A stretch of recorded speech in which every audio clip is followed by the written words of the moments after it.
King Abdulaziz was a man who placed great emphasis on maintaining good relationships. King Abdulaziz was kind to his parents. He visited his father every morning. When his father entered his council, he would go and kiss his hand as a sign of respect. Once, when he was at the Masjid al-Haram in Mecca, he carried his father on his back to his place of prayer instead of letting the servants do so. King Abdulaziz took good care of his children. He made sure that they performed their prayers on time.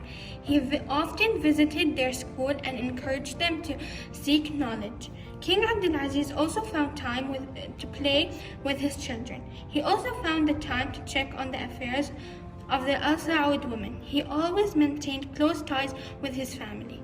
Abdulaziz led his small army to Yubreen Oasis and then headed to Riyadh.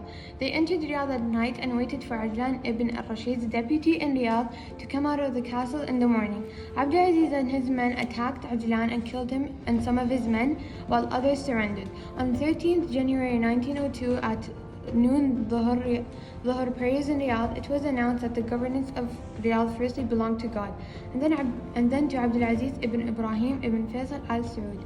When Abdulaziz's father Imam Ibrahim heard about the victory that his son had achieved, he came to Riyadh and declared that he gathered all his leadership rights to his son Abdulaziz.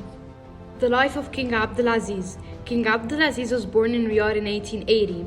He's Abdulaziz ibn Abdul Rahman ibn Faisal ibn Turki ibn Abdullah ibn Muhammad ibn Saud. He was raised and taken care of by his parents. He learned how to read and write. He could recite the whole Quran and memorize some of its surahs.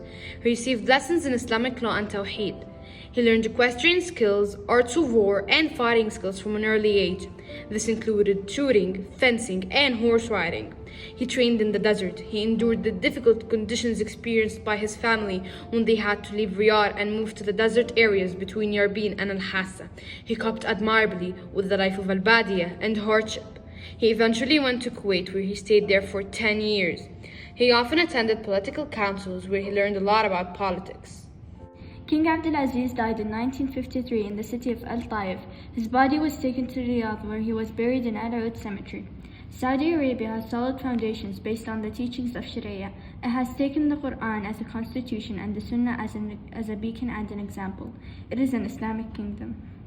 Under the Al Saud's rule, Central Arabia had enjoyed a time of peace and property, but without them it became a place of conflict and instability.